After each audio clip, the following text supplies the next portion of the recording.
Boa tarde, Boa obrigado por estar nesta entrevista, por nos conceder esta entrevista para o projeto MEM News, um projeto que visa recuperar as memórias que as pessoas têm das notícias e do jornalismo em Portugal e também caracterizar um pouco os padrões de consumo de notícias e do jornalismo que as pessoas têm na atualidade, que os portugueses e portuguesas maiores de idade têm na atualidade. Muito obrigado. É um gosto, professor. Muito obrigado de novo. Eu vou começar por pedir-lhe coisas muito simples antes de passarmos ao objeto desta entrevista. A primeira coisa, para registro, o seu nome completo e a sua idade. Meu nome é Leonel Ribeiro Pires, tenho 54 anos. Nasceu e viveu em? Sim, sou natural do Porto, portanto, puro Hospital Santo António, e vivi e cresci em Vila Nova da Gaia, portanto, na periferia do Grande Porto. E vive hoje? Hoje vivo em Santa Maria da Feira. Já há quanto tempo Já é que vive? há 35 anos, faz este ano 35 anos, sim. Portanto, é essencialmente um feirense agora. Agora sim, mas digamos que os primeiros 19 anos foram vividos no Grande Porto, nomeadamente em Gaia. Inclusivamente, eu, quando transito para a universidade, é quando mudo para Santa Maria da Feira, mas digamos que a adolescência, o crescimento, a experiência em comunicação nasce toda em Gaia.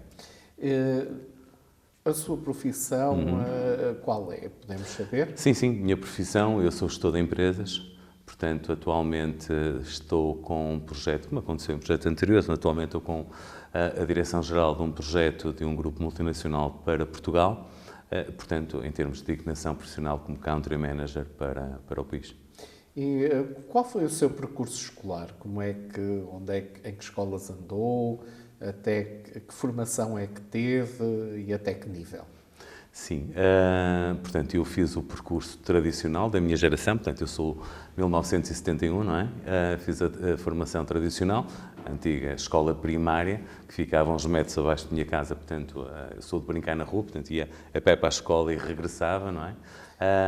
Isso em Vila Nova de Gaia? Em Vila Nova de Gaia, nomeadamente em Oliveira do Douro, sim.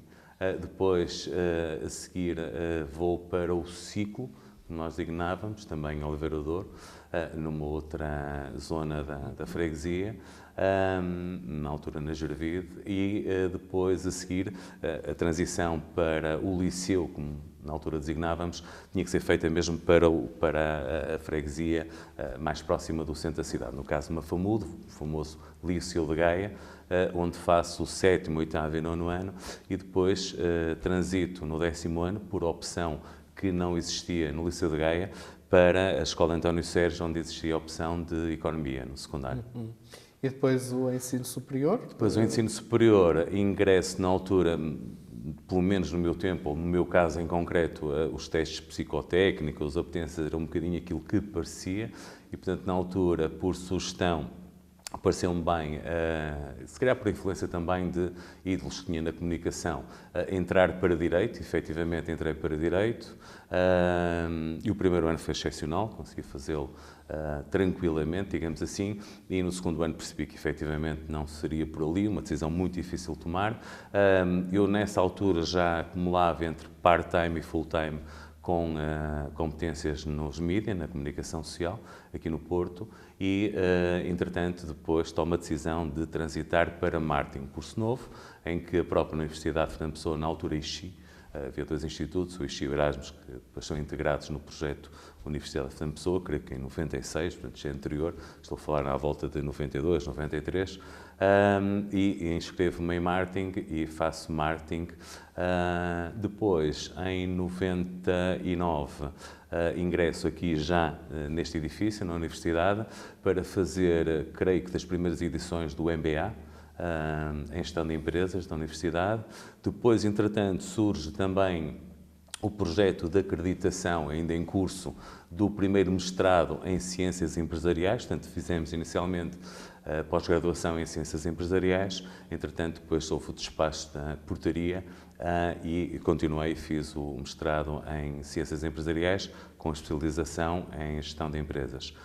Posteriormente, estava em curso também um doutoramento em Ciências Empresariais e entendi, pelo acumulado e pelo projeto profissional que na altura estava a abraçar e que se desenvolvia na zona da Grande Lisboa, também noutra organização multinacional, já nesta fase, no setor onde me encontro nos últimos 30 anos, digamos assim, em números redondos, que é o setor do aço, e entendi que não tinha know-how para transportar da minha tese de mestrado, não tinha ainda skills e bagagem, background da minha vida profissional, portanto entendi que não era o momento certo para o fazer, depois decidi fazer outras formações não universitárias, mas que vinham um bocadinho na linha das tendências de Harvard, liderança, programação neurolinguística, tudo aplicado aos negócios, e então depois ingresso no doutoramento em Ciências da Informação em 2020, que entretanto concluí o ano passado, e portanto digamos que o nível mais alto é o doutoramento em Ciências da Informação e também com a tese já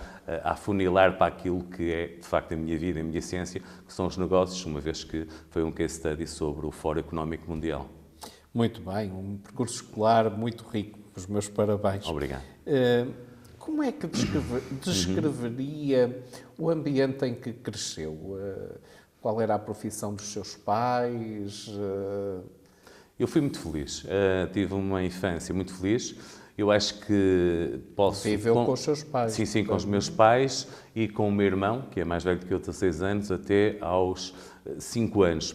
Aos meus 5 anos, ele entretanto vai trabalhar para fora de Vila Nova de Gaia, portanto praticamente vinha ao fim de semana, e depois, com os meus 7 anos, 2 anos depois, entretanto casa. Digamos que basicamente a essência do núcleo éramos os três, portanto eu, o meu pai e a minha mãe, numa fase posterior, uma avó que vem viver connosco. O ambiente era fantástico, era um ambiente de rua, portanto nós brincávamos na rua, tinha amigos acima da minha casa, tinha amigos abaixo da minha casa, íamos a pé para a escola, como dizia, que ficavam uns metros abaixo de casa, e portanto eu acho que há uma palavra que pode consubstanciar tudo, que é vizinhança, os vizinhos. Os vizinhos no sentido mais caloroso do termo, a confiança, a proteção, um bocadinho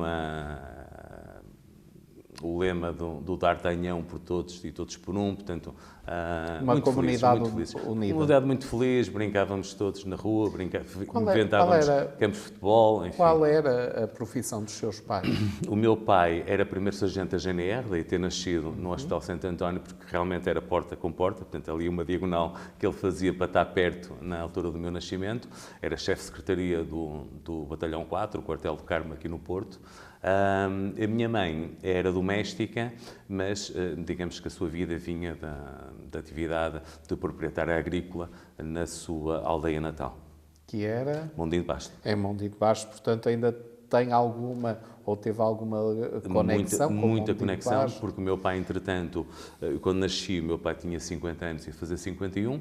Entre os meus 4 e os meus 5 anos, o meu pai passa à reserva na GNR, depois de 35 anos de serviço militar, era um militar de carreira, e decide, nessa fase, ir viver um ano, precisamente, para tomar conta das propriedades da minha mãe em Mondim de Basto. Tivemos os 4 aos 5, mas, efetivamente, como era um homem mais ligado às letras, à cultura, à educação, a vida do campo fez com que regressássemos e, portanto, só foi um ano em que vivi a tempo inteiro em Mondim. De resto, até a minha avó vir para o Porto, até aos meus 12, 13 anos, pois necessariamente Natal, férias, Páscoa e o mês todo de agosto, era sempre todo ele vivido em Mondim de Basto, onde tenho laços muito fortes. Então ainda teve uma certa experiência da vida rural. Sim. Muito bem. Sim, acompanhei tudo. E com que idade é que saiu da sua casa paterna e em que contexto? Da minha casa paterna já saí em Santa Maria da Feira, na altura tinha 27 anos e o contexto foi o tradicional, ou seja, foi para casar, digamos assim. E, portanto... Como é que descreveria, culturalmente, socialmente falando, o contexto familiar, o contexto da sua vida enquanto criança e depois enquanto jovem? Eu acho que tive muita sorte, porque efetivamente o meu pai era um homem muito ligado às letras, à educação, à cultura.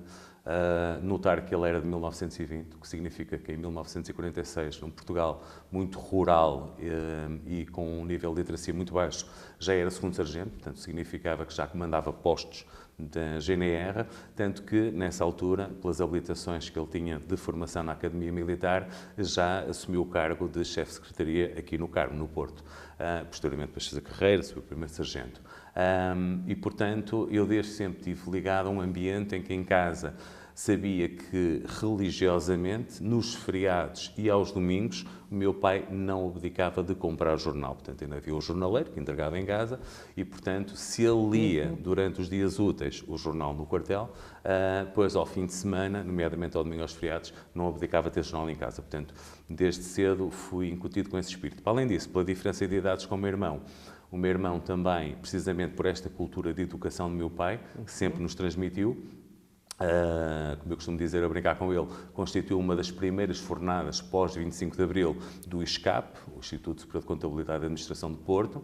Portanto, na altura, nos anos 70, ali pouco depois da Revolução, 75, 76, digamos que ter um bacharelato era o equivalente a um título de doutor. Portanto, digamos que a maior parte da população não seguia para o ensino superior. De maneira que todo esse ambiente, quer do meu pai, quer sobretudo do meu irmão, pela proximidade, acabou por ser altamente contagiante, até porque sempre existiu uma cultura de aprender, de saber mais, e, portanto, fui muito influenciado pelos dois. Em termos socioeconómicos, classe média? Sim, então... classe média, a própria freguesia toda, portanto, os limítrofes, as áreas limítrofes do Grande Porto, todas elas eram de classe média, média baixa, portanto, com alguma classe trabalhadora, operária. Eu já nasci como digo, em 71, portanto, com uma diferença de idades, mas ainda me recordo do meu pai ter motorista e, portanto, digamos que representaram uma classe média e de ter muitos livros em casa, que foi cultivando ao longo da Academia Militar e que depois também foi acrescendo ao longo da sua vida. Portanto, culturalmente, tinha acesso à literatura, sim. E do meu irmão também. Jornais, sim. E outra vida cultural que tivesse na sua infância e juventude? Sim, cinema... a própria freguesia também tinha o espírito da vizinhança traduzido no associativismo, ou seja, havia o chamado Grupo Dramático e Recreativo, na altura, Grupo Dramático e Recreativo Oliveirense, onde se começaram a fazer 2, 3 vezes por semana chamadas aulas de ginástica e, portanto, também era um local de convívio, inclusivamente para os adultos. À noite havia uma zona de bar onde eles podiam tomar café, tertúlia, conversarem, lerem jornal. Portanto, era um local de leitura de jornal para além dos cafés e, portanto, esse espírito também acabou por transbordar. E a experiência ou isso? Sim, experienciei isso. Sim. As minhas primeiras aulas de ginástica, digamos assim, fora do liceu, foram precisamente nessa instituição. Guardo com muito carinho, inclusive o meu irmão, com a diferença de idades, foi jogador porque tinham como desporto principal o voleibol, chegou a ser jogador federado da instituição e, portanto, digamos que esse associativismo vivia-se muito. Depois havia uma outra associação também perto que tinha como desporto de eleição o basquetebol, portanto, as pessoas iam-se dividindo, mas sim, esse espírito comunitário estava muito patente. O seu percurso profissional, já nos disse, é gestor, foi sempre gestor? Ou teve durante o outras período, profissões? tive a felicidade de, muito cedo, com 15 anos, 16 anos, ter experienciado a rádio ainda nas chamadas rádios piratas aqui no Grande Porto. E de ter descoberto uma grande paixão e ter concretizado um grande sonho que eu não pensei que seria possível. E que na altura era integrar ainda na pirataria, porque já era muito difícil o acesso a um projeto que para mim era referência no Grande Porto, que era o projeto da Nova Era, que é um projeto que hoje em dia, digamos que está mais popularizado, mas que na altura já era referência e que depois, com o período da legalização das rádios, no ano de 89, se tornou mais exíguo na medida em que a maior parte das rádios piratas fecharam, portanto, os alvarás foram concedidos a algumas estações, tendo em conta os municípios, e me permitiu, com 18 anos, fazer parte da equipa fundadora da Nova Era, full-time, e depois fui oscilando entre full-time e part-time, tendo em conta que sempre estudei e trabalhei, fiz um percurso por opção de trabalhador-estudante, mas sempre nesse período, até 96, na área da comunicação social, organização de eventos, enfim, da comunicação no sentido mais lato do termo. Portanto, temos alguém ligado simultaneamente às empresas Sim, e aos meios de sim, comunicação. eu costumo dizer a brincar que a minha primeira empresa foi precisamente uma empresa que criei com os amigos de promoção de eventos, mas que na altura já representava um investimento financeiro significativo e a partir de 96, então sim, entro para o setor onde me encontro hoje em dia, que é o setor do aço, e portanto, digamos que a comunicação foi ficando como hobby. Já nos disse que viveu num ambiente onde as pessoas se interessavam pela cultura, a sua família em especial, com acesso a livros, acesso a jornais. Portanto, eu posso afirmar que, e vai-me dizer, que a sua família interessava-se pelas notícias quando era jovem. Não, sempre. Eu tenho muito presente não só os jornais aos feriados e aos domingos, mas também religiosamente o meu pai todos os dias às 8 da noite, e claro, eu como iria me sentar perto dele, estava sentado frente à televisão a ver o telejornal. Portanto, aquela hora do telejornal era algo que era imaculado e sagrado e não podia haver o barulho de uma mosca na sala porque ele consumia avidamente toda a informação, assim como tudo que eram debates políticos, por favor, mesmo quando foi o segundo mandato do presidente Yanes, em 81, uma disputa, enfim, lembro perfeitamente de estar ao lado dele e de acompanhar esses momentos todos.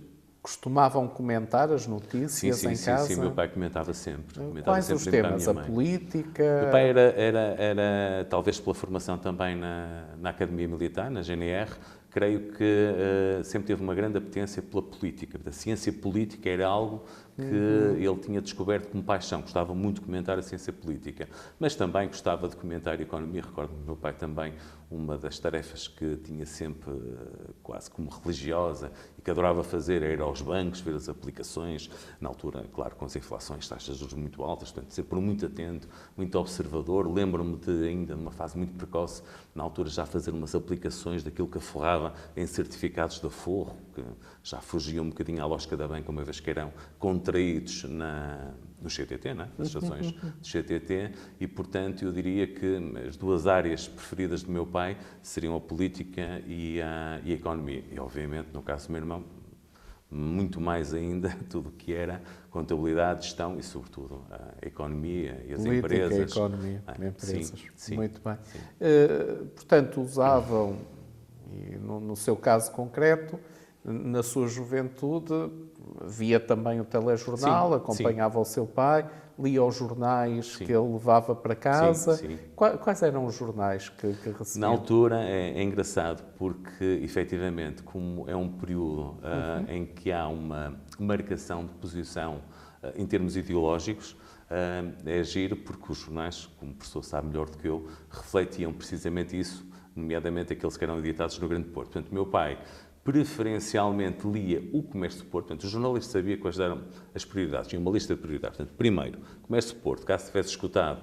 Segunda alternativa, 1º de janeiro. E só em última instância, o Jornal Notícias. Portanto, as coisas estavam perfeitamente claras. Portanto, digamos que os jornais que mais tinha em casa era preferencialmente o comércio, em alternativa ao 1º de janeiro. E revistas? Recorda-se de algumas? Recordo-me de revistas, já não com o meu pai, mas também nesse espírito comunitário com a vizinhança, de umas revistas que também fazem parte de todo esse upgrade social, não é? E de vizinhança, que a minha mãe tinha com as vizinhas, recordo-me na altura, porque éramos miúdos e gostávamos de brincar com esses temas, da famosa Revista Maria, que aquilo uma vizinha comprava e depois todas liam. Portanto, aquilo havia que ter em conta que a audiência não era medida pela tiragem, pelos números de exemplares vendidos, mas sim por aquilo que seria o espectro de audiência que podia ter. Portanto, no mínimo uma revista, um comprador multiplicava por 4, não é? A Nova Gente também, que é uma altura que é uma revista também que é editada no final dos anos 70, creio por aí, e, portanto, em termos de revistas, nessa fase, ainda de criança, digamos assim, mais esse tipo de revistas. Por acaso liam alguns jornais de Mondinho de Basto? Mais tarde. Mais tarde é editado um jornal que eu creio que se chamava O Monte Farinha, que trazia notícias do Mondinho de Basto, mas eu já morava em Santa Maria da Feira, portanto já é igual ou superior a 1990, e na altura o meu irmão passou a assinar esse jornal enquanto ele foi editado, porque era uma forma de ter notícias, até porque ele nasceu em Mondim de Basto, precisamente na propriedade da minha mãe, e também de depois passar para a minha mãe e de me passar para mim. E já nos disse que o seu pai via religiosamente o telejornal, estamos a falar mesmo do telejornal sim, da RTP1. Sim. E depois, quando surgiram as emissoras privadas, nessa altura já Não, tinha saído de casa dos seus pais? Ou ainda? Não, o meu pai via e viu só RTP, portanto, nomeadamente o telejornal e RTP1, porque o meu pai faleceu em 1988, portanto, os canais privados, creio que 92, não é? Nomeadamente a SIC, depois logo a TV, passado uns meses, e portanto já não assistiu ao lançamento de canais privados. E no seu caso também, na juventude, também já não apanhou os canais privados, são posteriores? Sim, os canais privados eu já apanhei posteriormente, portanto, em 92 teria 21 anos, portanto, digamos que já estava jovem adulto, na sua jovem idade adulto, adulta, claro. Exato. E rádio? Rádio foi uma paixão muito grande. Mas costumava ouvir notícias na rádio quando era jovem? Eu ouvia notícias, ouvia programa, eu ouvia tudo aquilo que a rádio me quisesse dar. Foi uma paixão que eu não consigo explicar, que nasceu. Recordo na altura de ter em casa um rádio de onda média, que hoje em dia seria um lindo objeto de decoração. Como este? Não, desde aqueles grandes de onda média, aqueles em madeira, sim, que tinham onda média e onda larga. Entretanto, começaram a surgir estes rádios de FM e começou este também deve ter onda média. Esse tem onda média, tem onda curta e onda média, tem. E tem FM, esse tem as 3 bandas, digamos assim. E, entretanto, na altura surge o FM e recordo-me perfeitamente, estava a olhar para este rádio, que acaba por ser um símbolo, um ícone dessa geração, ele é antigo. Não era um Roadstar, mas era um Unicef, digamos que uma marca rival, e mais ou menos no mesmo formato, com uma vantagem. Tinha um deck, e era gravador, simultaneamente. Portanto, permitiu-me, com 13, 14 anos, quando a minha avó vem de Mondim viver connosco para Gaia, começar a fazer-lhe entrevistas. Portanto, a minha avó foi a minha primeira entrevistada e, basicamente, era sempre a mesma entrevistada. E, portanto, tudo isto germina até que, aos 16 anos, foi quando meu pai me deixou, porque antes não me deixava, por ser ainda muito miúdo, comecei nas rádios piratas, mas antes o estágio era feito em casa, a ouvir no FM, nomeadamente comercial, e a treinar com a minha avó as entrevistas. E as notícias eram também as da comercial? Ou... Sim, naquela altura, basicamente, o noticiário que eu ouvia era o noticiário da comercial. Digamos que até 89 ouvia o noticiário da comercial, porque também nos anos 80, depois também surge um jornal, durante esse crescimento, a fase da maturidade, que é o Blitz, um jornal de música, e, portanto, digamos que as rádios, mesmo chamadas rádios de música, tinham sempre a informação que nós dizíamos séria, à hora certa. Portanto, hoje em dia não acontece isso, mas era uma forma também de literacia e de formação para o próprio auditório. Não é? Eu sou desse tempo. Nós, em 89, na Nova Era, tínhamos jornalistas da primeira fornada, também da Escola Superior de Jornalismo do Porto, que faziam edição, eram os sérios, nós éramos os brincalhões. Portanto... Diga-me uma coisa, consegue situar o momento, se é que houve algum, em que pessoalmente começou a interessar-se pelas notícias? Sim, eu recordo-me de me começar a interessar pelas notícias e de começar a comprar regularmente revistas que depois se transformaram em assinaturas, que eu fazia questão de assinar, por volta do ano 89, 90, nomeadamente com o lançamento de uma revista que para mim foi 19, icónica. 20 anos.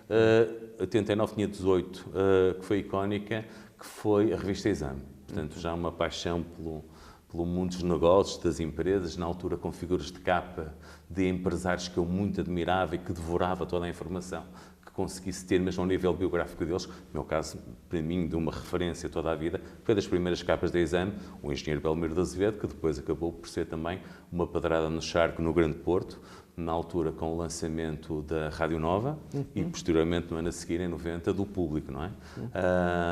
Sendo que posteriormente não lançou o canal de televisão, porque como sabemos foi por ter ido para a Igreja e nasceu a 4, a atual TVI, não é?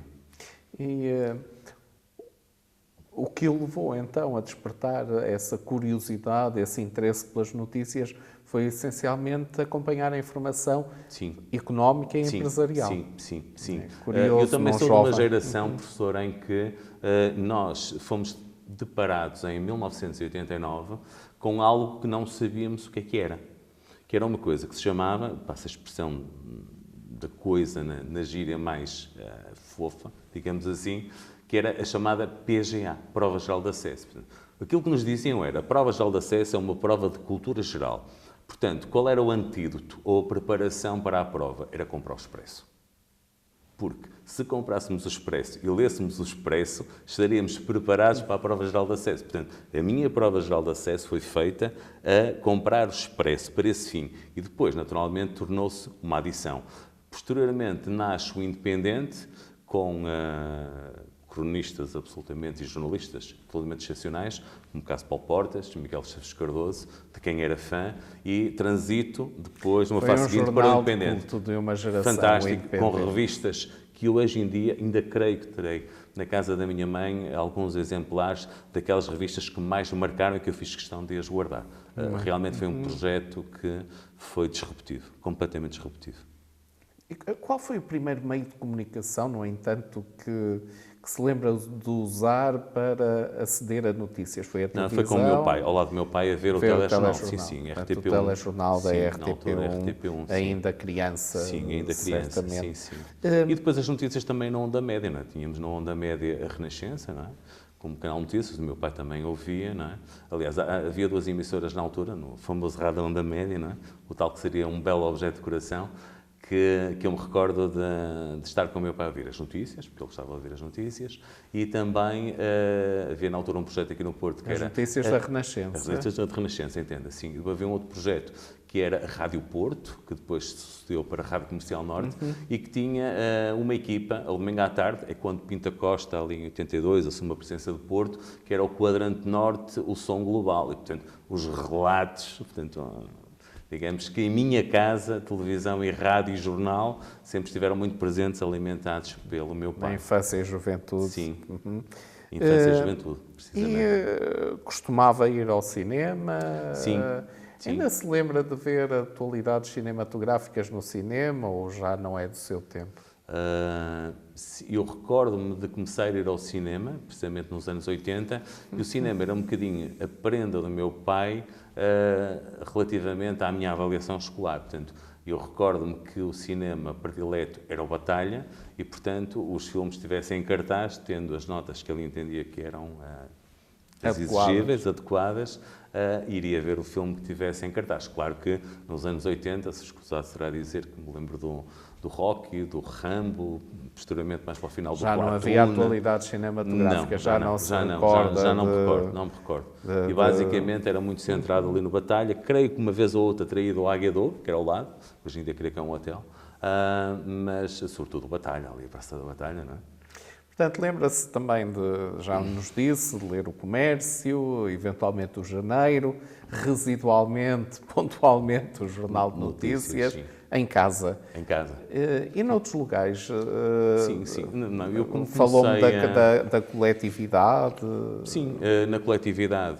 Quando ia, estava sempre disponível o jornal, tal como acontecia no café, portanto, digamos que era uma prática reiterada, portanto, era normal que assim fosse, um espaço público tinha o café para que as pessoas pudessem consultar, e na altura consultava-se até por motivos financeiros, porque era uma forma de tomar um café e ter acesso à informação pelo preço de um café. Basicamente era assim que funcionava e que a sociedade se moldava, mas depois eu tive acesso também muito fácil, professor, porque a partir de 87, com 16 anos, entro para o mundo das rádios piratas, digamos assim, demorei 6 meses até conseguir conquistar o meu sonho, que foi chegar à Nova Era, na altura ainda pirata, e a Nova Era já tinha todos os dias o jornal, e já se consultava o jornal, ainda na pirataria. Escusado será dizer que depois, em 89, quando a Nova Era é legalizada, e faço parte da equipa fundadora, nós já tínhamos jornalistas da Escola Superior de Jornalismo e, portanto, tínhamos os jornais todos, oferta, que enviavam para a estação, sim. E acompanhei muito de perto. E na sua juventude, portanto, disse-nos que lia os jornais, via o telejornal com o seu pai, por vezes comentavam as notícias lá em casa. E na sua juventude, costumava comentar, dialogar com os seus amigos, com os seus colegas, também com outros familiares? Costumava comentar com eles as notícias? Com amigos, eu creio que a minha geração é uma geração que é muito marcada nos anos 80, precisamente por esse fenómeno das rádios locais e da música, nomeadamente os movimentos mais alternativos, os góticos, na altura uma designação que foi popularizada pelo António Sérgio, que foi o mestre da rádio comercial, que era o som da frente, o heavy metal, e portanto, digamos que em termos de grupo de amigos, recordo perfeitamente de que o jornal que era o cerne do debate era o Blitz. Comentava-se o Blitz, aquilo que o Blitz publicava.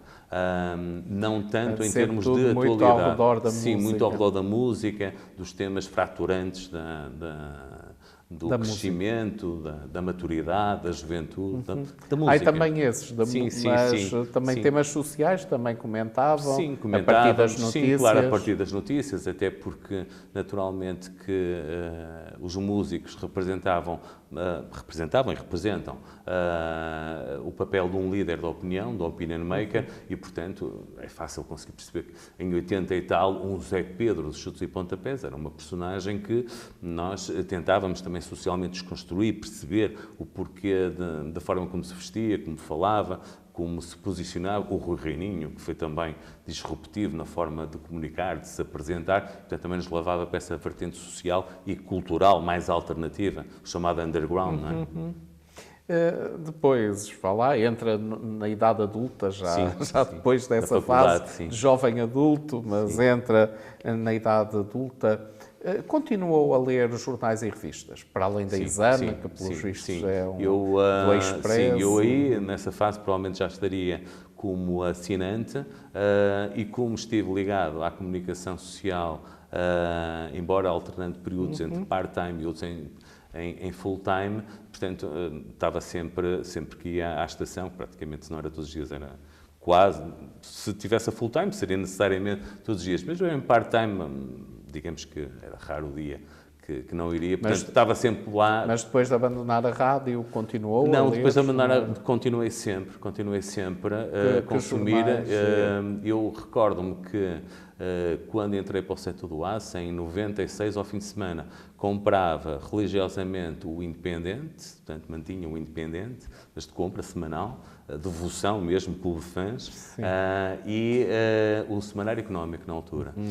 Por vezes, durante a semana, quando ia abastecer, se visse temas ou manchetes na capa, normalmente comprava o Jornal Económico, também era um jornal de referência, mas sempre muito ligado àquilo que era, por vezes, profissional. Público, sempre, digamos que para mim, em termos de imprensa escrita, as referências sempre foram, inicialmente Expresso, pela prova geral de acesso, depois aquilo que foi uma paixão em termos de narrativa e discurso literário, que era o Independente, realmente tinha uma alma muito própria, e depois o Semanário e Diário Económico, também foi um projeto que creio que foi muito... Semanário ou Semanário Económico? Os dois. Era o Diário Económico e o Semanário Económico. Portanto, a edição semanal, depois a edição de fim de semana. Mas não o jornal semanário? Não. Semanário não. Tá, muito bem. Como semanário, eu comprava o Independente numa segunda fase. Portanto, já era uma leitura mais domiciliária. Sim, ainda exatamente. Conservou o hábito de ir a um café e quando apanhava um jornal, o ler no café também? Ainda hoje em dia. Quando apanha. Ainda hoje em dia. É sempre um gosto, não é? Se vir um jornal, café o toque é fundamental. Independentemente do digital, eu continuo a ser fã de livros. Creio que esta paixão me foi passada pelo meu irmão, que também é um fã de livros e, portanto, é usual também entre nós trocarmos, mas foi ele que me incutiu esse hábito. E hoje em dia faz-me falta o cheiro do papel, o livro. Portanto, eu ainda hoje de manhã arrumei 3 ou 4 livros para a prateleira que estavam em cima da secretária. Eu irei ter tempo para ler, mas está aqui ocupado volume, deixa eu colocar ali. Já agora, que tipo de livros é que da economia e economia de marketing? gestão. Muito bem, Sim, muito bem. sobretudo. E continuou a ouvir rádio, como um homem apaixonado pela rádio. E continuo a ouvir rádio, embora a rádio tenha um formato e uma configuração e um público diferente e uma essência diferente, mas continuo a ouvir rádio, e mesmo a rádio que hoje em dia se faz, que equivale à rádio da minha geração, chamada Rádio Jovem, como nós dizíamos, ou seja, uma rádio situada para um target entre 15 a 34 anos, não é? Para segmentos médio, alto, ainda continuo a achar piada, e esta nova geração, o que eles fazem, o que eles brincam, a Cidade, a Mega Hits, por acaso ainda ouço, e não me sinto velho a ouvir, portanto continuo a gostar de os ouvir e a rir-me com eles. E continuar a ouvir notícias notícias, na rádio. sim. Em que circunstâncias é que... Sobretudo a conduzir. Atualmente, sobretudo a conduzir, eu faço muitas viagens, conduzo muito, para além de podcasts, que ouço muito. Informativos, de noticiosos, sim, ou mais informativos, música? não, informativos e mesmo de canais alternativos. Por exemplo, o caso do canal do Camilo Lourenço, A Cor de Dinheiro, um canal que eu acompanho diariamente, mas quando estou no FM, normalmente ou TSF ou Observador. Ultimamente mais Observador, compreende-se porquê, não é? Digamos, a inclinação ideológica leva-me mais para o lado do Observador. Mas durante muitos anos foi a TSF bem. E conservo ainda bons amigos que lá trabalham. E televisão? Depois, na idade adulta, Sim, continuou a acompanhar? Eu continuo um apaixonado pela televisão. Hoje em dia tenho uma adição às plataformas, nomeadamente ao Netflix, sempre consumi muito, mas à televisão também. Eu continuo a ser um consumidor muito localizado. Há programas, eu creio que em 2001, com o nascimento da SIC Notícias, veio muito aquele sentimento de eu quero aquele conteúdo.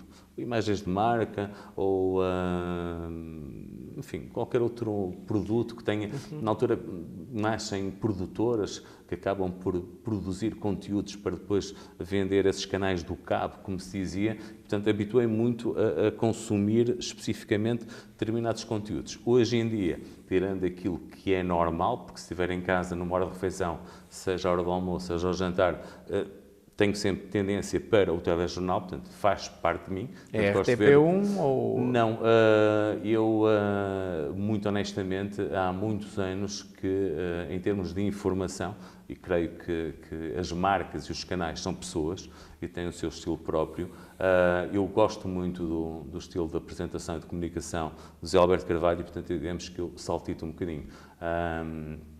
O Zé Alberto é da minha geração, aqui do Grande Porto, quando ele esteve na SIC, acompanhava na SIC, quando ele esteve na RTP, acompanhei na RTP, e agora, estando ele a apresentar, se ele estiver a apresentar na TV, portanto, é aquilo que vou ver. Se não, também gosto de ver o Rodrigo, é claro, enfim, a minha geração, não é?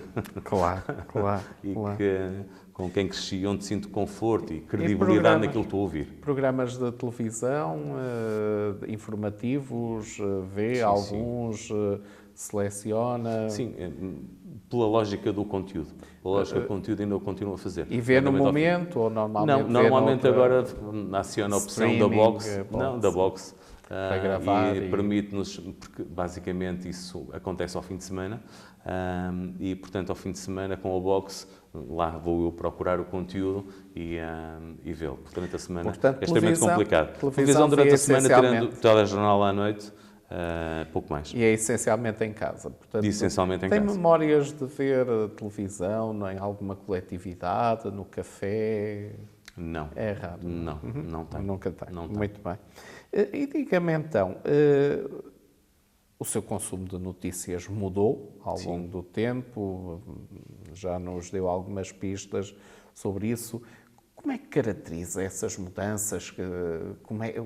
O que é que sucedeu, assim, cronologicamente, até hoje, não é? Temos o digital, desde que era criança ou jovem até hoje. Sobretudo, eu creio que é o fator instantâneo. A instantaneidade do acesso à informação creio que é o grande fator de mudança. Eu creio que a partir do ano 2000, em que se começa a ter o conceito, acesso ao conceito da sociedade de informação, da aldeia global de informação, ou seja, tudo jargões que nos foram entrando em termos de formação académica, de formação mesmo do mundo empresarial, os hábitos de consumo acabam por decorrer desta apetência, ou seja, começa a aumentar o consumo de internet. Estou-me agora a recordar quando foi da tese de mestrado, portanto eu positei em 2004, nessa altura recordo-me já haver um acervo online do Diário Económico, onde se permitia ter acesso a todo o historial da informação que era publicada e, portanto, eu tenho perfeitamente presente que nessa altura já me socorria muito da pesquisa na internet para me poder documentar para a dissertação de mestrado. Portanto, digamos que para mim a viragem acontece aí. Outro momento de viragem que tenho muito presente acontece no ano 2012, em que há uma transição em termos de telemóvel do BlackBerry para o smartphone, começam a surgir os primeiros smartphones, os primeiros Samsungs, e, portanto, a partir daí já começamos a ter acesso às redes sociais, à informação no telemóvel, com o acesso aos sites dos meios de comunicação social e, portanto, digamos que há uma alteração do padrão, porque aquilo que antes era consumido no computador, ainda que um portátil, e ainda que com aquelas primeiras placas da banda larga que se tinham que colocar quando íamos em viagem, porque não eram todos os hotéis que davam acesso à internet ou era paga, depois com a transição para o smartphone, tudo altera. E os padrões de consumo, os hábitos, a adição ao telemóvel, o número de horas de permanência na net, digamos assim, sobretudo para mim, a grande pedrada no charco é a partir de 2012, com o smartphone. Com o smartphone. E depois progressiva, não é? Tem aplicativos, apps dos meios, dos próprios meios, jornalísticos? Necessariamente a espécie público, tenho sempre os não negócios também, enfim. Todos os dias recebo também PDFs, normalmente todos os dias recebo PDFs com os títulos que saem para a banca, nomeadamente aqueles que estão mais habituados, o público, os não negócios hoje em dia, e, portanto, o consumo é que alterou do papel para o digital. Em termos de jornais, sim, mas mesmo ao fim de semana não deixo de, se passo na banca, não, aquele bom hábito está enraizado e que me dá prazer, se passo na banca e gosto do que vejo, eu vou comprar. E o cheiro do papel continua a encantar-me. O Expresso, sim, o Expresso, sobretudo diários Expresso. também? Sim. Não, mais ao fim de semana e sobretudo o Expresso. O Expresso. A semana torna-se complicado e o digital facilita muito, mesmo em viagens, no hotel, ou através das apps dos aplicativos, como dizíamos, do próprio título, do próprio e-mail, ou então através da rede social, que depois acaba por ter um link e que nos permite aceder ao site do título, do e-mail, não é? Portanto, hoje em dia, no dia-a-dia, usa as apps dos meios jornalísticos para aceder às notícias, também as redes sociais, eventualmente, ou escuta rádio no carro, só ao fim de semana é que lê jornais em papel, digamos assim. Exatamente, e revistas, sim. E a televisão, sobretudo então, a televisão TVI, semana, o telejornal, a TVI... Entre, as figuras de referência, o Zé Alberto, o Maclaro de Sousa, o Dias Carvalho, vai à depende dos alinhamentos, notícias. Mas, deixou de ver o telejornal da RTP? O telejornal da RTP, neste momento, não encontro referência. Naturalmente que o José Rodrigues Santos é uma instituição, mas nunca foi uma referência tão próxima para mim como esta geração. E continua a ler revistas?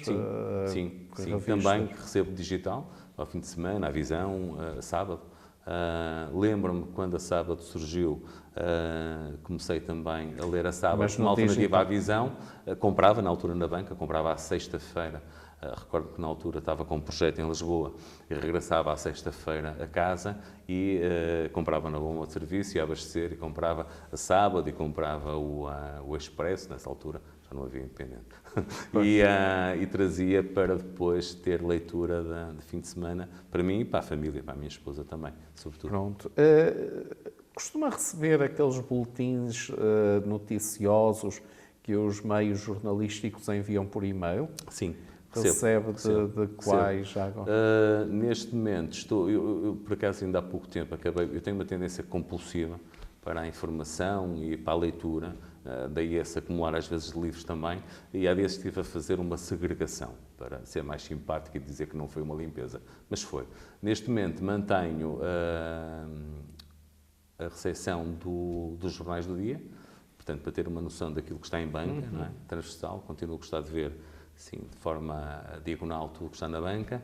Recebo as notificações do Público, do Expresso e do Observador. Ok.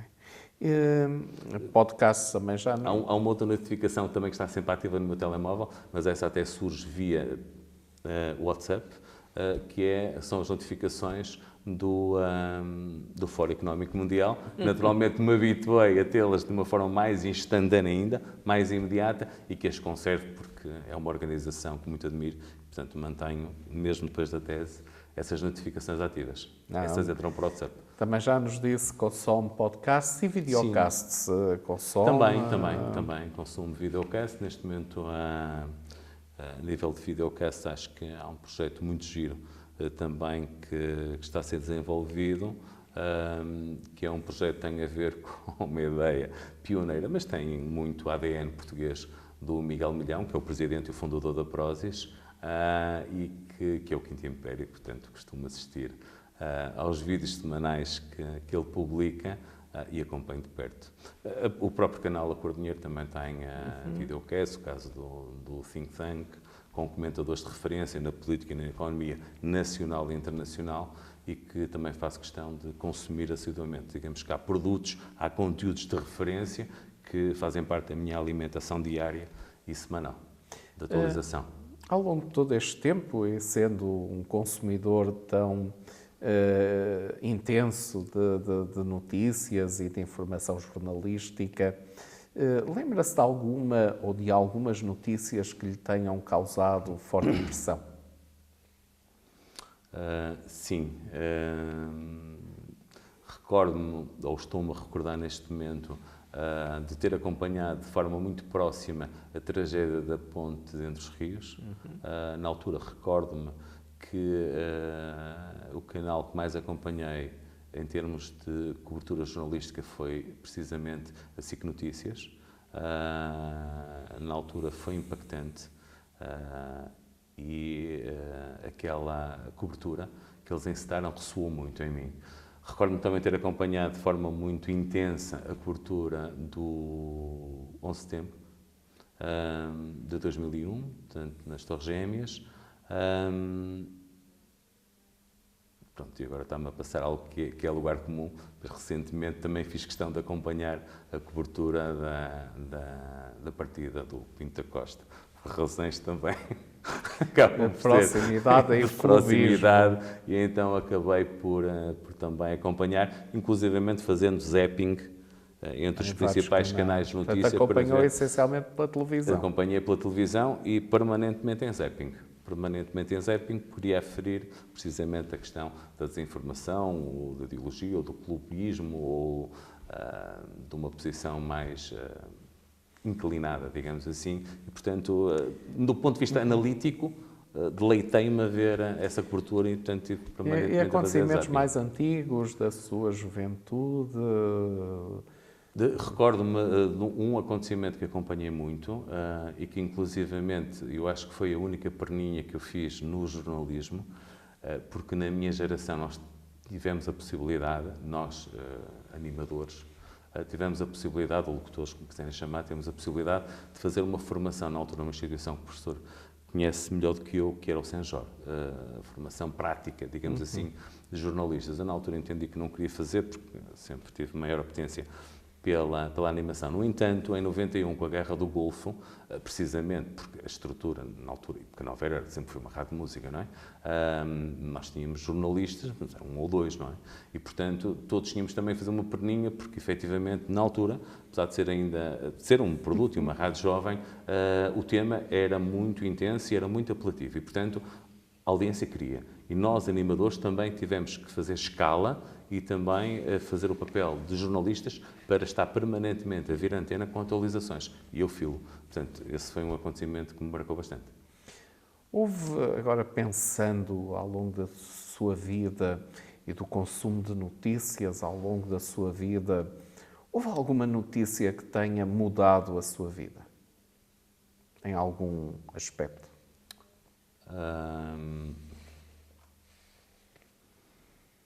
Sim, de repente, uma notícia que me tenha mudado, não me estou... não me estou, e neste momento, porque estou precisamente no instante a tentar aferir, sim, eu recordo-me de uma notícia que na altura me impactou muito pela admiração, precisamente, empresarial que tinha pelo perfil, que foi uma conferência de imprensa do engenheiro Belmiro de Azevedo, com o filho ao lado, o engenheiro Paulo, na altura, uma conferência de imprensa para esclarecer o porquê de terem perdido a privatização da PT. E isso impactou muito. Foi uma conferência, precisamente por toda aquela alma, toda aquela autenticidade, aquela frontalidade, aquela visceralidade que quiserem adjetivar que o engenheiro Belmiro tinha e que, sem falar pelos olhos, acabava por transmitir.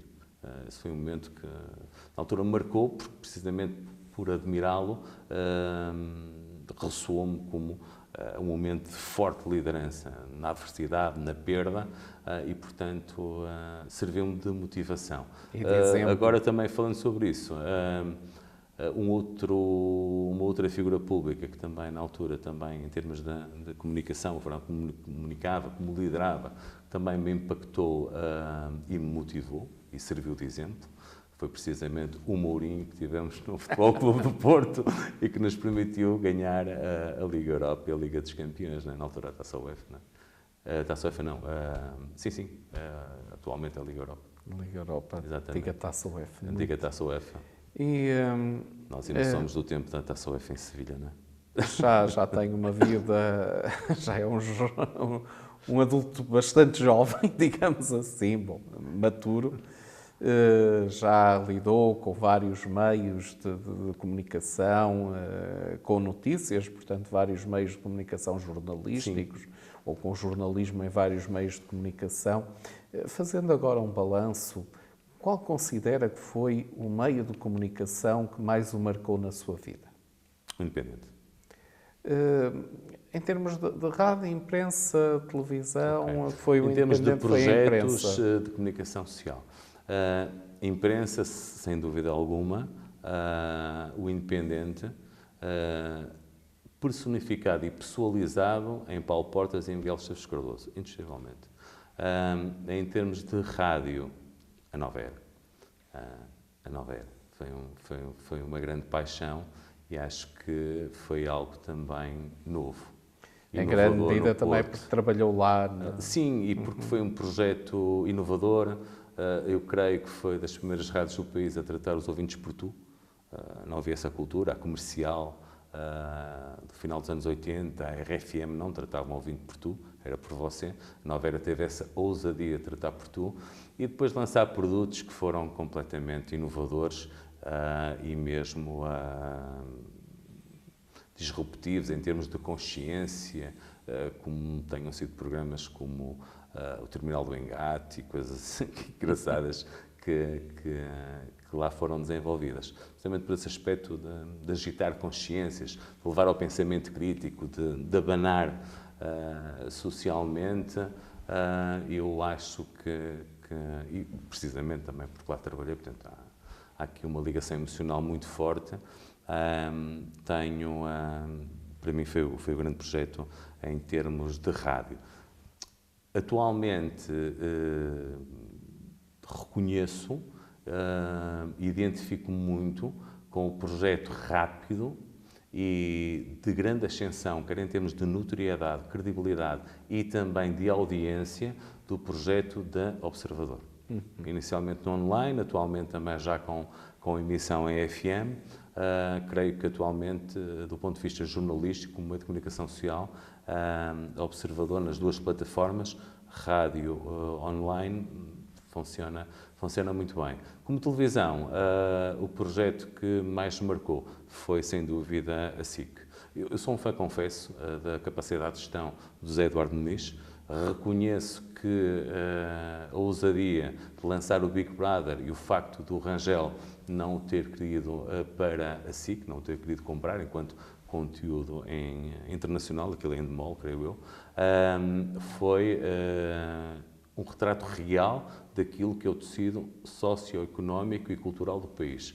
No entanto, creio que pelo desenho inicial, pela grelha inicial, pelos programas âncora que lançou para a televisão em Portugal, creio que o projeto SIC, 92, 2000, até o surgimento do Big Brother, creio que é 2000, se não é 2000, é 2001, será por aí, foi um projeto que efetivamente foi referência, nomeadamente para a minha geração, com profissionais que ainda hoje admiro, alguns que nasceram aqui também no Grande Porto, como alguns nomes que citei, e que continuo a guardar como uma obra-prima da comunicação social em Portugal. Sendo que, por exemplo, o Rangel já o tinha feito também com dois projetos ao nível de rádio. Tinha-o feito inicialmente com a TSF, enquanto cooperativa, não é? E depois também com um canal jovem que lançam, na altura dirigido por um pupilo dele, que era o Nuno Santos, atual diretor da informação da TV, que era a Rádio Energia, e que nos veio aqui fazer cócegas no Grande Porto à nova era e, portanto, sim, projetos que foram projetos de referência.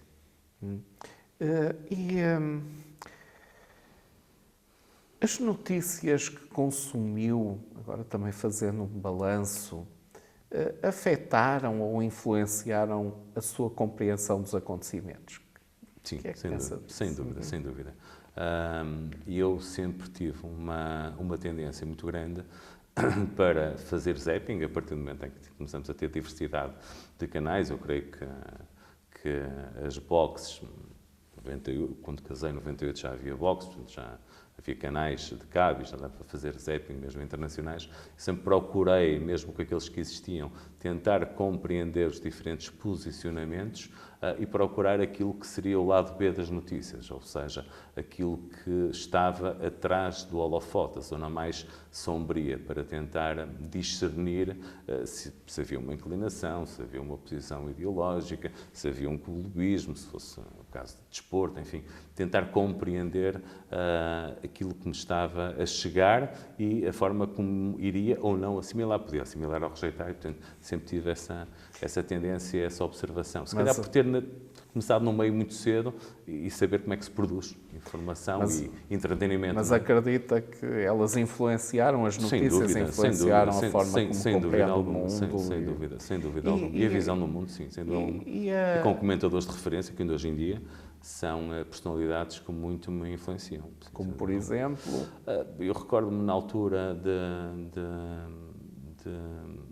de um grande estadista e um diplomata americano que muito me marcou, que era o Kissinger, o Henry Kissinger, faleceu há um ano ou dois, e quando preconizou que eventualmente o fim da invasão da Rússia à Ucrânia, portanto a guerra na Ucrânia, que passaria por uma negociação em que a Ucrânia teria que ceder território conquistado à Rússia. E na altura foi polémico, porque estávamos no início da guerra e, portanto, era difícil conseguir assimilar esse tipo de pensamento. Eu próprio na altura, que isso quer dizer, fiquei apreensivo e disse, realmente, a uma determinada idade, eu estaria já nos 90 anos, tudo se pode dizer, e, portanto, além disso havia todo um background, todo um prestígio intelectual que lhe permitiria dizer isso, independentemente de não ser um momento, se calhar, certo para o grande público, para as grandes massas. Mas foi uma das personalidades, por exemplo, que sempre acompanhei, quer em termos de mídia, quer mesmo em termos de livros editados, e que me influenciou na minha forma, sobretudo, de ver o mundo do ponto de vista político ou geopolítico e geoestratégico. E acha que as notícias, agora é uma palavra diferente, influenciaram a maneira como recorda os acontecimentos? Sim, sim, também, sem dúvida nenhuma. Consegue dar-me alguns exemplos, as imagens que viu? Continuo neste momento a visualizar, por exemplo, a cobertura, como dizia, professor, da tragédia de Entre os Rios, e essas imagens, a forma como a cobertura foi feita, ainda continuo a ter muito presente. Foi um acontecimento que na altura marcou, precisamente por ser uma tragédia, mas sobretudo pela forma como foi coberta, nomeadamente pelo canal que mais acompanhei e que teve um grande impacto. Qual foi? Influência na forma como vi, a SIC Notícias. Como apreendi aquilo que aconteceu, lembro perfeitamente, depois, nos momentos seguintes, da pedido de demissão do Ministro, do Costa, enfim, perfeitamente, do Jorge Coelho. Jorge Coelho, que se demitiu. Sim, demitiu, sim. As notícias são importantes, então? Sem dúvida nenhuma, sem dúvida nenhuma. Sem dúvida nenhuma. É eu não conseguiria viver sem notícias porque, para mim, fazem parte do meu modo de viver. E hoje em dia, com uma adição muito maior, porque os alertas e as notificações, mesmo controladas e programadas para que só possam entrar daquele órgão ou daquele meio, mesmo assim é uma necessidade imediata, porque hoje em dia perde-se conhecimento ao minuto, porque a informação está permanentemente a ser processada e o mundo está permanentemente em aceleração e, portanto, há uma necessidade para quem sempre teve este gosto por consumir notícias, para saber mais, para refletir, para aprender, para estar atualizado, que eu acho que foi um bocadinho, este ADN vem muito do meu pai, dessa forma e dessa postura perante a vida e a compreensão, nomeadamente, do Portugal que ele conheceu, da ditadura, para depois o 25 de Abril, o pós-25 de Abril, que ainda viveu até praticamente ao final dos anos 80, e também do meu irmão, recordo perfeitamente, de ele começar a assinar a revistas estrangeiras e de começar a ver coisas em casa dele como o Financial Times, que eram coisas que na altura seriam impensáveis, ou a Business Week, ou havia uma revista, a The Economist também, me lembro perfeitamente isso tudo, e da forma como aquilo me influenciava, e como é que uma mesma notícia, por exemplo, sobre o mundo empresarial, narrada pela Economist, tinha uma configuração completamente diferente da mesma notícia, do mesmo acontecimento, mas editada em Portugal, porque o próprio background do jornalista, o próprio contexto sociocultural do país faziam com que se alterasse. Portanto, é importante acompanhar as notícias pelos meios de comunicação, por uma diversidade de meios, então. Sem dúvida, sem dúvida. Para podermos também estabelecer aquilo que é o nosso próprio pensamento crítico, ou seja, nós próprios devemos ser filtro, devemos ser coador e criar a nossa própria verdade, precisamente num conceito filosófico de que a verdade é subjetiva, é individual, e, portanto, acho que é fundamental e isso é um exercício que nos permite sentir adrenalina, estar vivos, refletir, debater, ser cívicos, ser ativos. As pessoas ganham o quê, então, em consumir notícias? Em que é que as notícias são úteis? E eu acho que, acima de tudo, as notícias permitem às pessoas também uma forma de autoconhecimento.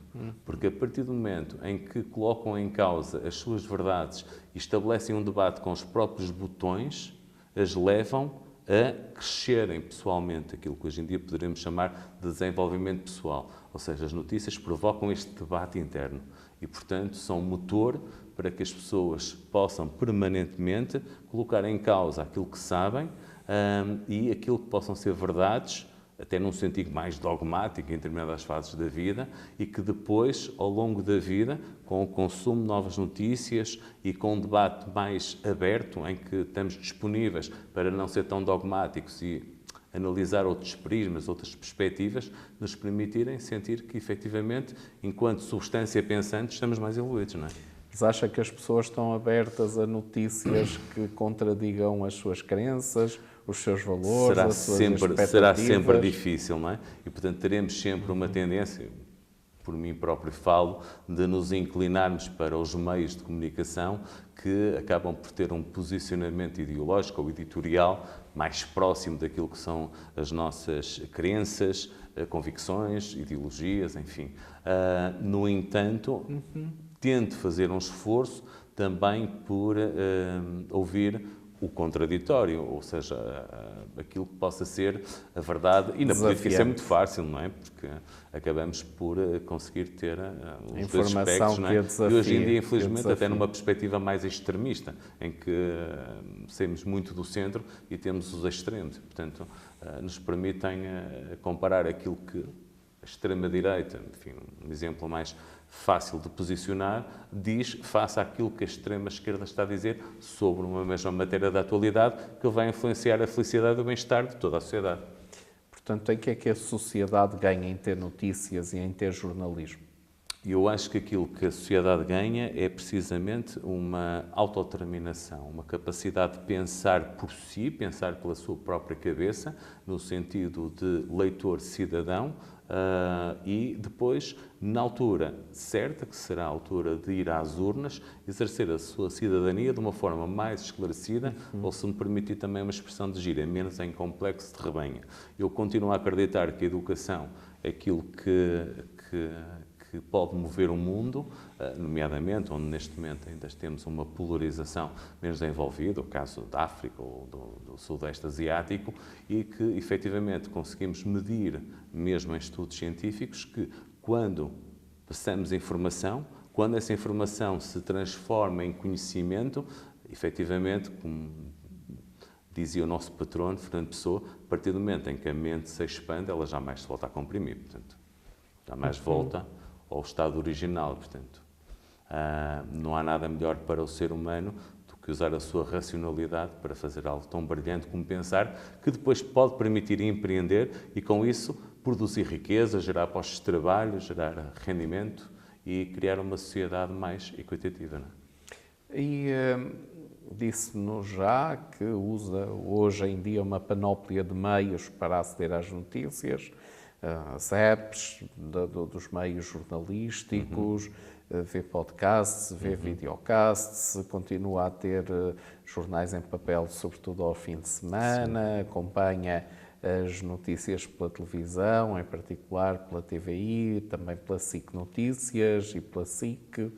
E pelas redes sociais? Costuma aceder a notícias? Também. Eu procuro ter alguma disciplina em termos de redes sociais, precisamente pela minha gestão da agenda e também pelo pensamento crítico da minha gestão em termos de índices de adição às redes sociais. Portanto, ao dia de hoje, não necessariamente sempre assim foi, mas ao dia de hoje eu procuro efetivamente ter as notificações das redes sociais desligadas e, sobretudo, vou às redes sociais mais ao fim de semana, numa vertente de entretenimento. No entanto, tenho nas minhas redes sociais todos os meios de comunicação, os principais de referência para mim, aquilo que são os meios de referência para mim, eu penso de referência para mim, e, portanto, é muito normal saltar da rede social depois para o link de um jornal ou de uma publicação, ou de uma televisão, ou de uma rádio, para ir disseminar o corpo da notícia. Quais redes sociais é que usa? Essencialmente, a de sempre, não é? Tradicional, o Facebook, até porque continua a ter a presença de muitas comunidades, muitos grupos e, portanto, é uma forma de saber aquilo que acontece na comunidade, fazer uma atualização também desses mesmos grupos e das publicações, das atualizações, e o Instagram. Em termos profissionais, o LinkedIn. E já leu notícias nas redes sociais partilhadas por amigos? Sim? Nem tanto? Não, nem tanto. E por pessoas e entidades que desconhece, menos ainda? Não, menos ainda. Porque talvez esteja mais suscetível por conhecer o meio, enfim, tudo aquilo que não tem o rigor jornalístico, o profissionalismo. Portanto, está a alerta, profissionalização já não... está alerta Sim, para sempre fenómenos tive. de desinformação, Sempre tive. manipulação pelas redes sociais, sim. e se evita consumir E uma tendência notícias. natural, como dizia o professor, sempre para tentar ver o que é que está atrás do holofote, na zona sombria. Houve então mudanças, certamente, entre a forma como se consumiam notícias no passado e se consomem notícias no presente. E também, certamente, houve mudanças entre a forma como a nossa geração e gerações mais velhas consumiam notícias e como as novas gerações consomem notícias. Qual é a sua percepção acerca da maneira como estas novas gerações consomem notícias? A minha percepção e aquilo que vou assistindo, mesmo em contexto familiar e de amigos e das suas respectivas famílias, é que esta nova geração não tem hábitos de consumo de informação de forma mais padronizada, digamos assim, ver um telejornal e ter essa consciência desperta, porque provavelmente, não é provavelmente, eu tenho a certeza, porque não têm o hábito criado. Portanto, já nasceram numa geração digital, chamada geração Z, não sei, X, já somos mais antigos, e, portanto, digamos que como não têm esse hábito enraizado, não fazem. Quando necessitam, e ainda me aconteceu esse exemplo não há muito tempo com o meu filho, ele vai-me perdoar em confidência, em que ele me dizia: papá, estive a pesquisar e para uma aplicação os certificados da Forro estão com melhor taxa para uma aplicação de depósito a prazo. E disse: como é que tu sabes isso? Pesquisei. Portanto, quando necessitam da informação, pesquisam. Agora, o hábito de consumo da informação num determinado formato, a uma determinada hora, não creio que tenham esse hábito, porque nunca o tiveram. Já nasceram numa sociedade e numa geração vão que não à tem procura quando precisam. Vão à procura quando e no necessitam momento para em que decidir, precisam. sim. Muito Exatamente. bem. Confia no jornalismo e nos jornalistas portugueses? É assim, no jornalismo em si, independentemente de ser nacional ou internacional, desde sempre no nacional tive uma tendência para os jornais de referência, embora possa neles constatar uma posição ideológica ou até uma posição editorial, como acontece com o Expresso e o passado político de Balsemão, portanto. E, portanto, creio que o confiar no sentido de assumir, interpreto eu pela pergunta, uma total isenção, uma total imparcialidade, não. Acho que todos eles, e mesmo quando o fazem em sede editorial, parece-me transparente que assumam a sua posição e, a partir daí, eu identifico-me ou não me identifico. Portanto, nesse aspecto de total imparcialidade, não confio. Não confio. No jornalismo internacional, exatamente a mesma coisa, razão pela qual, se calhar, me posso orientar mais para o New York Times e menos para o Washington Post. Portanto, mas descontando esse aspecto, confia nas notícias elaboradas por jornalistas profissionais? Enquanto profissão de jornalista, enquanto profissional do jornalismo, alguém com formação científica em jornalismo, alguém que tem histórico de carreira, gestão de carreira no jornalismo, naturalmente que um profissional é um profissional, independentemente daquilo que sejam as suas convicções ou posicionamento do próprio órgão para o qual trabalha. Naturalmente falamos de profissionais que têm honra pela profissão. Discutível. E essa relação... Daí também eu procurar, como dizia há pouco, que efetivamente, quando estou a ver o telejornal, dependendo de quem o apresenta e da identificação que tenho com o profissional, possa alternar de canal, dependendo de quem é que está de serviço, não é? Digamos assim. E essa relação de confiança que, apesar de tudo, tem com os jornalistas profissionais, independentemente da sua orientação ideológica, Sim. Essa relação de confiança com os jornalistas profissionais aumentou, diminuiu, manteve-se ao longo do tempo? É hoje maior do que era? É menor? Eu creio que, relativamente à minha percepção sobre aquilo que possa ser uma posição ideológica, está igual. porque procuro sempre ter esse prisma.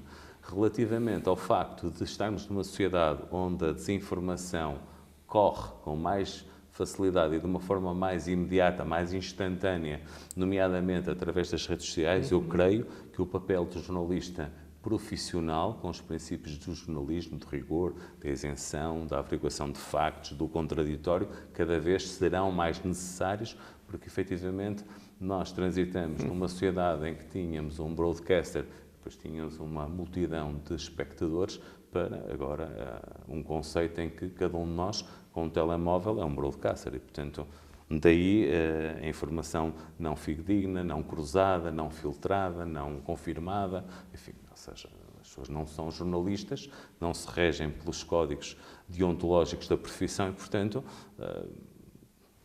vale o que vale. Portanto, um profissional é um profissional. E cada vez mais eu creio que terá tendência para ser uma exigência para termos certeza de que a informação é uma informação profissional e não uma brincadeira, permita-me a expressão. Casas sem piada, mas não deixa de ser uma brincadeira, não é?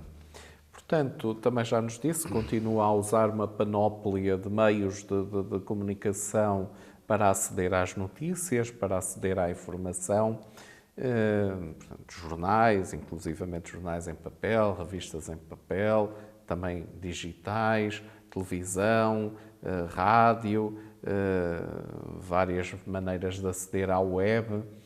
Que vantagens é que vê em usar esta mistura de meios e porque é que continua a ler jornais e revistas em papel, porque é que acede... Professor, eu penso que é um bocadinho, isso reflete um bocadinho o posicionamento, o lançamento agora, até recente, por parte da Média Livre, do projeto da rádio. Ou seja, o que eles dizem é: quem não tem tempo para ler o Correio da Manhã ou não tem tempo para ver a Correio da Manhã TV, se não tiver com essa disponibilidade e tiver disponibilidade, então que nos ouça na rádio. Portanto, ter multiplataformas, de forma a que, mediante aquilo que a pessoa está a fazer e o acesso que tem em cada momento, esteja sempre com acesso à plataforma base, não é? Ao órgão base, ao título base, independentemente de estar a consumir através do web, de papel, de rádio ou de televisão.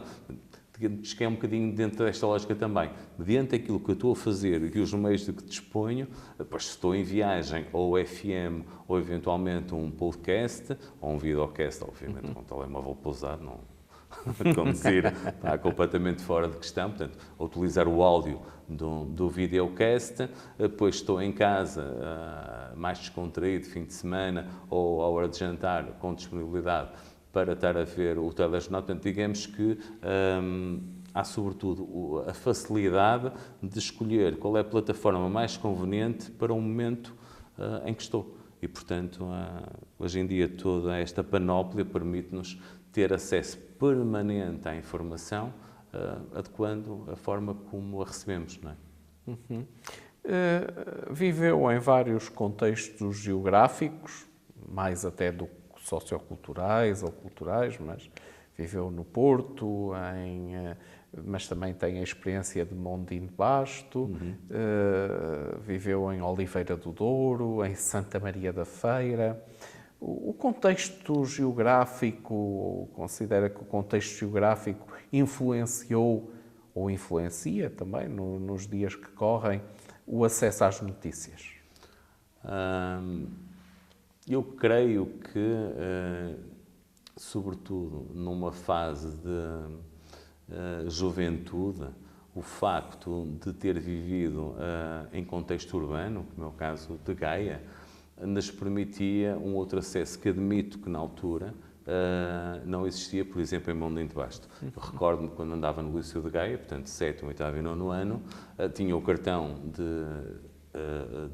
de frequentador assíduo ou do utente, era isso que eu queria dizer, do utente da Biblioteca Municipal de Gaia, que ficava mesmo ao lado, ficava e fica, creio eu, ao lado ainda do Liceu de Gaia, e portanto isso dava-me acesso a toda a informação que eu necessitava para produzir todo o tipo de trabalhos para a escola e para ter acesso a uma leitura grátis de todos os títulos de jornais que quisesse ter acesso. Na altura, por exemplo, recordo-me que a Biblioteca de Mondim será muito recente e, portanto, se tivesse a viver em Mondim, não teria acesso à informação, sobretudo de uma forma gratuita, que teria e que tive nos anos 80, vivendo em Vila Nova de Gaia e não em Mondim de Basto. Creio que, efetivamente, a nossa localização geográfica, o meio em que vivemos, mais urbano ou mais rural, vai ter influência no acesso à informação e mesmo no tipo de tertúlias que se podem provocar nos grupos de amigos, porque sem acesso tudo é mais complexo. Já ouviu certamente falar de uma expressão crise no jornalismo. Que ideias é que lhe suscita esta expressão? Professor, esta expressão, por ter passado pelo meio, não me suscita nenhum efeito de novidade, na medida em que eu nunca conheci a comunicação social que não fosse em crise, nomeadamente em crise financeira. Portanto, sempre houve uma extrema dificuldade, mesmo em projetos profissionais, e eu participei em um, de conseguir viabilizar financeiramente esses projetos. Independentemente do conteúdo, independentemente da audiência, sempre houve um déficit entre a necessidade de receitas e a capacidade de captação de investimento publicitário.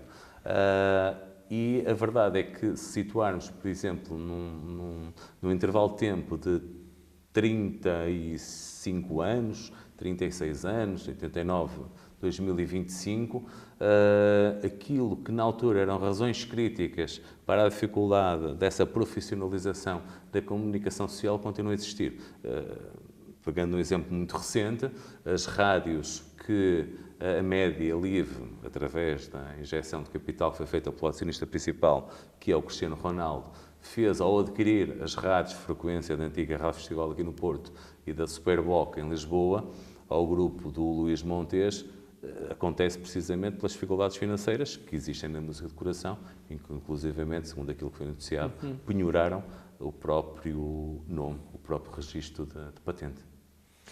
Portanto, sempre houve uma dificuldade sempre houve crise alimentar e, portanto, no jornalismo. Já na altura me recordo que, efetivamente, quando os grupos de mídia tinham por detrás uma estrutura acionista ligada ou ao poder político ou ao poder empresarial, naturalmente tudo era mais fácil, como aconteceu aqui no Grande Porto, por exemplo, com as plataformas de mídia da SONAI, o público, por exemplo.